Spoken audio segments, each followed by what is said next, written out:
This is BBC World News. The headlines at this hour. A major victory for President Trump as the Senate passes a tax bill. Donald Trump described the move as the biggest tax cut in history. Democrats complain it was a rushed job and a giveaway to the rich. But there's bad news for Mr. Trump as well, as a former top aide admits to lying to the FBI. Former General Michael Flynn will now cooperate with prosecutors. The former president of Yemen, Ali Abdullah Saleh, has suggested he's willing to talk to the Saudi-led coalition. Mr. Saleh's offer comes amid a major rupture between his forces and his powerful allies in the Houthi rebel movement. And Pope Francis flies home after a 6-day visit to Asia, dominated by the Rohingya crisis. On Friday, he used the word Rohingya for the first time on his trip, having avoided using it in Myanmar.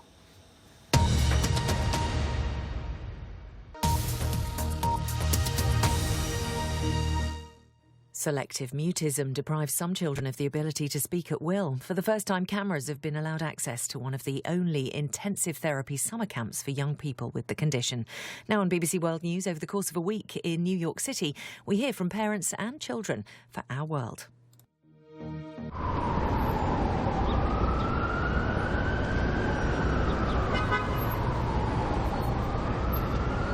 Is it easier to talk to your mom or at school?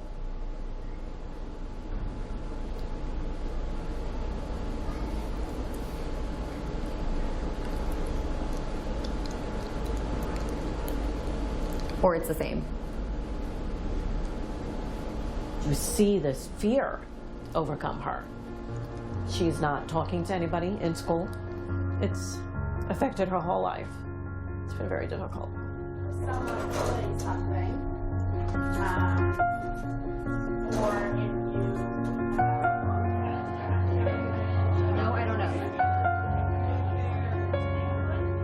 The only way to get over selective mutism is to confront it and to confront the situations that make us anxious. Thinking about one show. Part of you is telling yourself to go and do it, but then part of you saying you can't. Trying to think and face their fear. I feel like this week is make or break it. We need this right now, and we need it to be successful. I want their lives to change from it, and so there's always a part of me that's worried that their lives aren't going to change enough.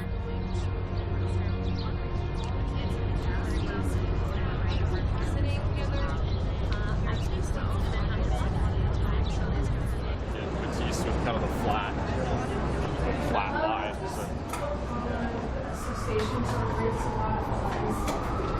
Okay.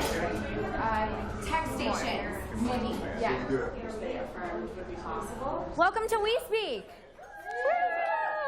All of you guys are here because in one way or another, anxiety is impacting your life. Selective mutism is an anxiety disorder where kids have difficulty talking in certain situations. So they look like normal kids at home, and when they are in a state of anxiety, then they just kind of shut down and freeze and are unable to respond. A lot of them actually can't even ask to go to the bathroom. And so I've seen actually older kids who have had accidents in school. So for a shy kid, they're slow to warm up, but this is not the case with kids with SM, and in fact, it's actually the opposite. So for kids with SM, the longer that they go without talking, then the harder it is to start talking. We got to work for our prizes. Annalisa is very funny. I wish people could see that, you know. I can feel my room. Mommy's recording. We're on to record. She is at home a typical teenager, but then when she leaves the house, everything changes. Is your name Annalisa, Lexi, or Shelly? There's a physical transformation that comes about. It's so difficult to watch, you know, because you see this like fear overcome her, and you know that they want to be invisible. This way, is it easier to talk to your mom or at school? She has had selective mutism basically her whole life. Diagnosed at the age of 5. I went home and Googled it and then cried because I realized, you know, that she was different and that this wasn't just shyness. And it's affected her whole life. It's been very difficult. I'm hoping that she'll be able to lead a normal life, you know, get married, have children, have a job, go to college. But a lot of that hangs in the balance of, will she be able to talk? Do we conquer anxiety by doing the thing that makes us anxious? The cause of selective mutism is kind of a combination of environment and genetics. There's often one or both parents who also have a history of anxiety. And parents, they'll kind of jump in and either answer for the child, or they might say, oh, it's okay, honey, you don't need to answer. And so through that process, the child is actually learning to avoid the situations that make them anxious until it really becomes kind of an ingrained pattern. I like tennis or soccer better. That was awesome. What is your name? Okay, can we try saying it a little bit louder? Brianna. Okay, and where do you live? In Vancouver. That must We have each of the kids make a video in advance and send it to us. For many of them, you wouldn't even know that they had selective mutism on the video. Hi, I'm Brianna. I live in Pemberton, BC, and live on a farm. Who do you find it easiest to talk to? Your parents? Mm-hmm. With at home with us, she's quite outgoing and like I say, very chatty. I guess the age of 3 really was the sort of a pivotal moment. We just thought it was a typical case of her being shy. Do you like homework plan? Well, it depends. Sometimes I do, sometimes I don't. She actually stepped off into this pond, and most kids would have splashed, kicked, gone crazy. She sank. It was only 2 feet deep. It's only knee deep, but she just froze right there at the bottom. So you started to think, okay, she can't keep herself safe. What do you want to do when you grow up? Be a vet, a veterinarian. Yeah? You have lots of animals. And each day you're gonna play Jenga just for 15 minutes in the beginning, in another small step.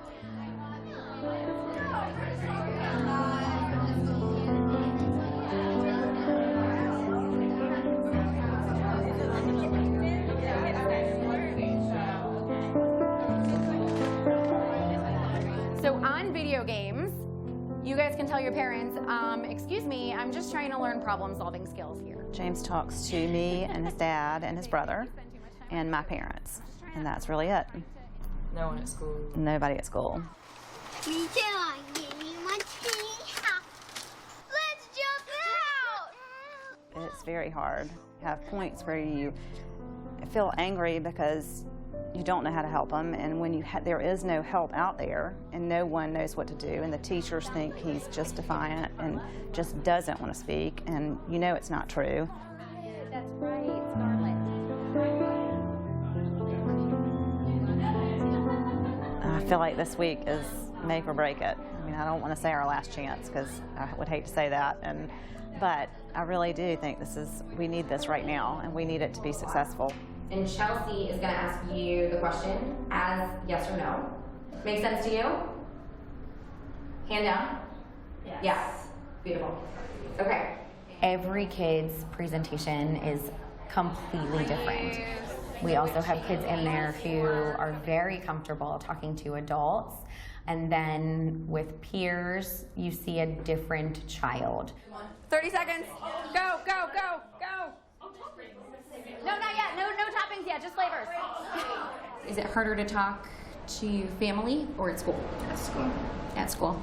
And is it harder to talk to the kids at school or teachers? No, the kids. The kids. Emily's talking at school and doing what she needs to do to get through the day, but she's not herself at school. There's a lot of her personality that isn't really shining through.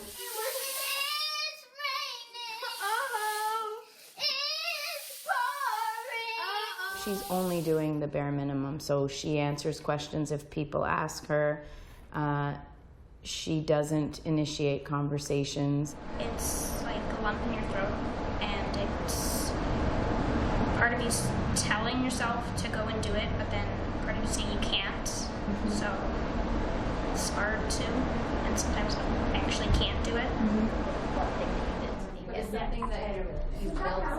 I think my biggest fear in all of these is just that they're not going to get out of it what I am hoping for them. It's a lot that parents are investing in.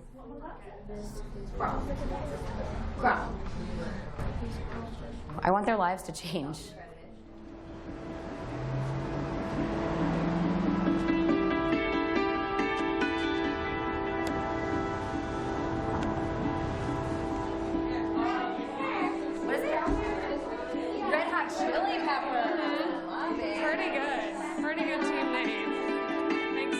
We're about to go do a scavenger hunt at a local market. The kids are going to be asking employees where different ingredients are. Yes or no? I remember when I used to go grocery shopping. Yes, you like to go grocery shopping? You can say, yes, I like to go grocery shopping. Where are we at right now? We've got shortages. It can be really hard for these kids to just do a normal thing like going into a grocery store because it's an unexpected place. Something like a normal compliment could be really like anxiety inducing because they're like, okay, now I'm expected to respond. All right, here it is. Here, I am an employee that works here. I'm just loading some cookies onto a shelf. And then you ask, where are the jalapenos? Awesome job. So for Annalisa, yes or no? Currently at like one-word responses, I can feed her a line of like, oh, you could ask me this, and then she'll ask me that back, but no spontaneous utterances thus far. I had SM when I was a kid. I really relate to these kids on so many levels, so it's hard for me sometimes to push them too far because I know exactly how they're feeling. You can ask the question here. Where's the jalapenos? Jalapenos is in the produce. In the produce aisle. Awesome. Great job asking. That was so awesome and clear. Thank you very much. Was it harder or easier to ask the question to the clerk or to practice with me?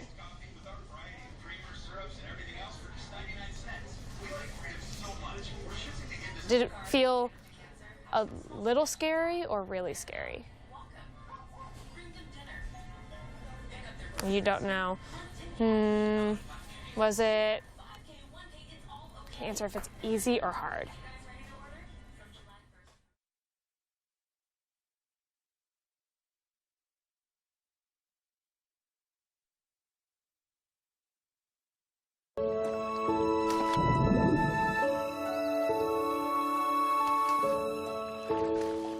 The fish are eating, so should you, anak? Thank you. You're welcome, anak. What does anak mean? It means my child. I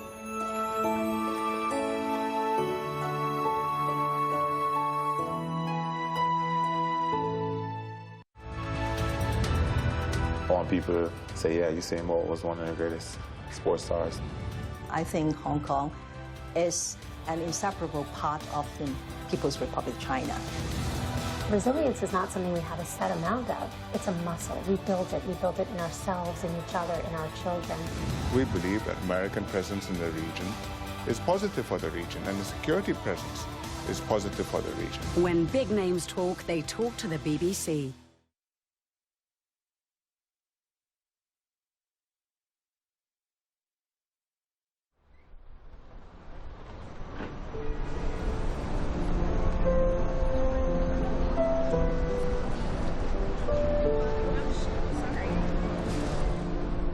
It is a challenge to accept medicine because you think somebody isn't doing what they should be doing. Meeting parents that also are dealing with selective mutism has been almost like life-changing for me. It's just great to hear other people say that these are the same struggles. I mean, their child can't get up to go to the bathroom, or their child does this or that James does. It makes you feel better to hear that you're not crazy. They may not know how to ask them about effects and side effects. Well, that's really what treatment is about practicing things that make us anxious. But really, the kids at this stage, they don't really know why they're scared of talking to other people. I couldn't tell you what I was afraid of when I was 5, and I think most of these kids don't really know. The only way to get over selective mutism is to confront it, and to confront the situations that make us anxious. What I said was either sit down, sometimes I advise parents to write letters to their kids because you don't have to deal with the interpersonal stuff right then and there. They can read it and reread it, and they don't have to. People say, what's the research or evidence for this? We're not quite there to be able to say, you can take it to the bank, this is going to work. But we are confident about tweaking the program to make it work. For us, it's getting the parents to do what we do. That's our challenge. So I don't think of this week as the therapy. I think of it as teaching the therapist how to do the therapy.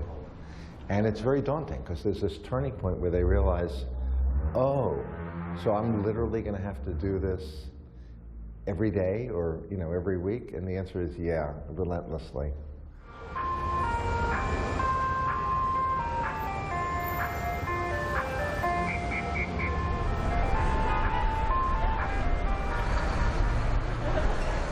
This afternoon, our group is going to Battery Park, so all the kids will be communicating with each other and with someone else out in the community. So this should be exciting. If you say to him, shall we ask? Then he'll probably say no. So just say, let's ask. What is it? Just start it off. Just start it off. Yeah. As a mom, to see James struggling it's hard. I mean, it's very stressful and produces great anxiety in me because you're watching this child who I know can talk and I know he wants to talk and he just can't get it out. I've asked him before, where are your words? Why can't you get your words out? And he'll say, they're stuck in my head. I can't get it out. When his words get stuck in his head, my anxiety level really does increase, and I just feel like I want to grab him and hug him and make it all better. 1, 2, 3. Great job. Do you ever worry that it's too much? The treatment for anxious kids is in putting them in situations that make them anxious and actually facing their fears. We need them to actually experience the anxiety in these situations and get through it for them to see that they can. What is it? Statue of Liberty, yeah. Hi, we've got a question. We're looking for South Street Seaport. You see a kid like Brianna who, wants to be around other kids, and you could just see them wanting to talk and wanting to build that relationship. Great, one more time. Have you been here before? No. Go ahead and ask. Ask a little bit louder. What's your favorite color? Obviously, we'd love to get her out of her whisper, but the whisper is really secondary. The first step is just getting them talking and expanding their talking to other situations and other people. We would love for James just to have a friend to be able to talk to. You can't go through life alone, so hopefully he can find one person to play with and one person to speak to. I mean, I can't imagine going through life and not having a friend.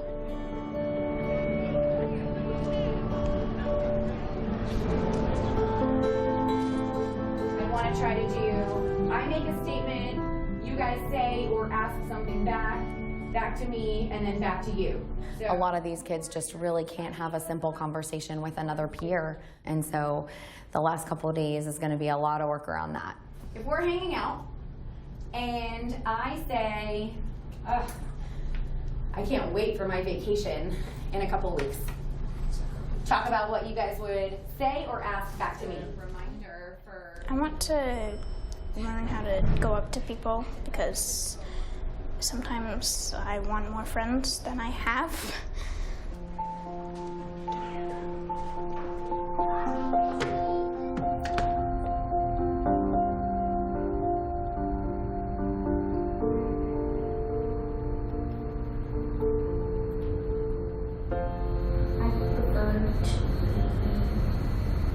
Outside because it's more peaceful.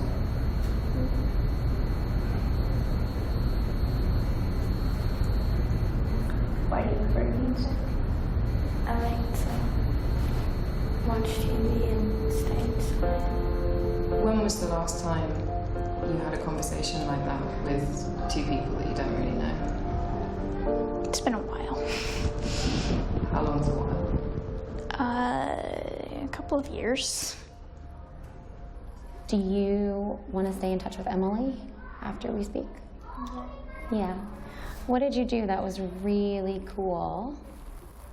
Hung out with other kids outside of We Speak. You hung out with other kids outside of We Speak.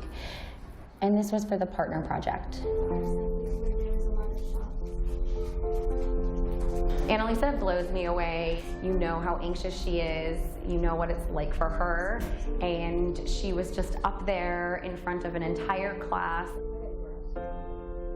Did you guys go to the museum with your parents or without your parents? Without your parents. Did you guys talk in the museum or were you silent? We talked about the flavors on the High Line. We then talked about what flavors we got, things we liked at the flea market. Everyone could hear her, and she answered everyone's questions.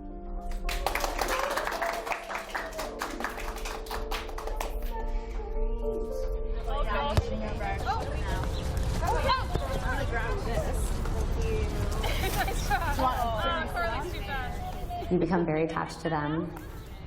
You become very invested in them. And once you start to see them make progress, you want to keep going with them. Every one of them just work and try new things and face their fears. Annalisa. So lucky to get to hang out with her a ton. We made like a million bracelets together. Annalisa, I don't believe, talks to anybody in school. So if she's able to start the new school year able to raise her hand and say here, then like the kids in the class know that she can talk. Like that would be the first time the kids in her class ever hear her voice. Like that is massive progress.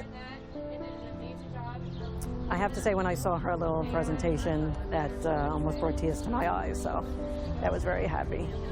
I know that she's going to work really hard, and very confident that going forward, this is a new chapter in her life. Emily. I am proudest of her today for helping to facilitate a How conversation. would you feel if I told you that Emily today, she kind of led a conversation between two of the other girls? I'm surprised. I'm thrilled. Hopefully it means she realizes that she can do it and that she can go back to school and have conversations. Don't act like you didn't do it. Take credit for it. How does that feel, having done that today? It feels good and exciting. They only practiced like 3 times. They're amazing, so I'm super proud of her. This is not a cure for these kids. This is the start of their journey to overcome and challenge their SM. What would it be like if everyone could hear you talking out loud? I don't know.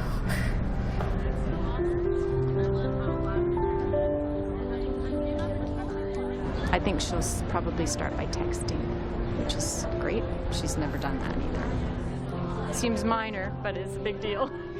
Cheers! Amazing, amazing, amazing. Being fully engaged in the games that we're playing, Monopoly, sticky fingers with some of them. James's mom actually emailed me last night, and she said that James and Brianna were emailing each other back and forth last night, several exchanges about their shared interests. So this is it. This is what it's all about. I never thought that James would be able to stand up at the end, just even standing in front of 20 parents and getting a certificate, not speaking. I mean, that was impressive. I was concerned that he might not speak to his one mentor. It does look like they're tiny steps, but in reality for James, they are huge, enormous, great leaps.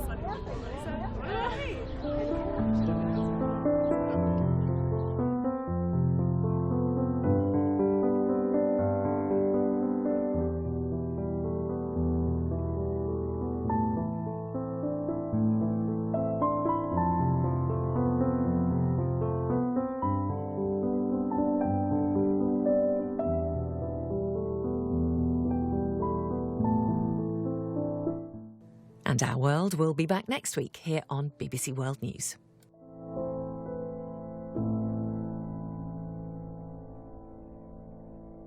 The English Premier League is in full flow, and you need to make sure you don't miss out.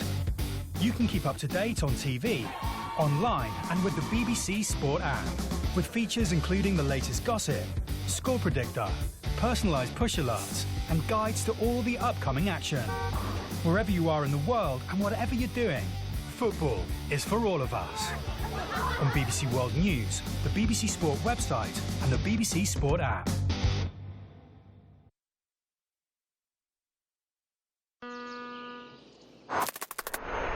This is the place you can enjoy your life. Enjoy your life. Enjoy your life. La la la. It's a time to dream, a time to love, a time to fly. Today, enjoy your life. There are countless ways to experience Macau, where you'll feel inspired at every turn. I teach software development. I'm passionate about it. I still write code. In the cybersecurity domain, there's a high degree of uncertainty these days. Connectivity and the flood of information is quite scary for everyone. It becomes ever more important in these uncertain times to be informed. I'm overwhelmed by the amount of information I have access to. The Financial Times is a filter, a newspaper that I trust. I don't know how you feel. Do you read a newspaper? The Great British Weekend. This Christmas season, come and join us in Roppongi Hills for the Great British Weekend.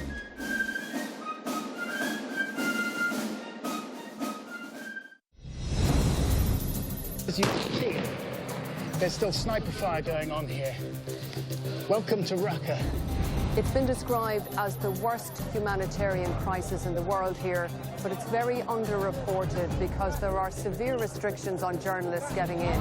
All over the city all day, it's an unprecedented 24 hours of violence for this city. The protesters, mostly teenage boys, have come out on the streets and the security forces are chasing them. Iraqi forces are working day and night to clear the areas up from unexploded devices and booby traps. We break stories from more places than any other international news broadcaster. We are the leaders in global breaking news.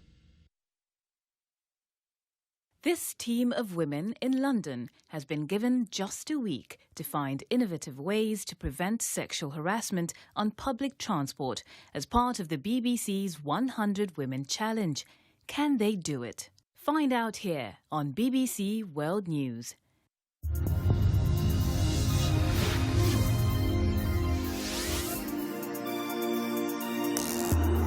Join us live from Hull, Britain's City of Culture, as we reveal the winner of the most prestigious prize in British art, the 2017 Turner Prize, on BBC World News.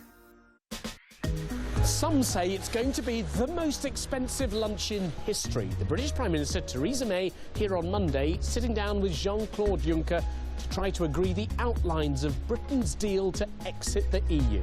Can she do it? And how much will it cost? For the latest, follow us on BBC World News.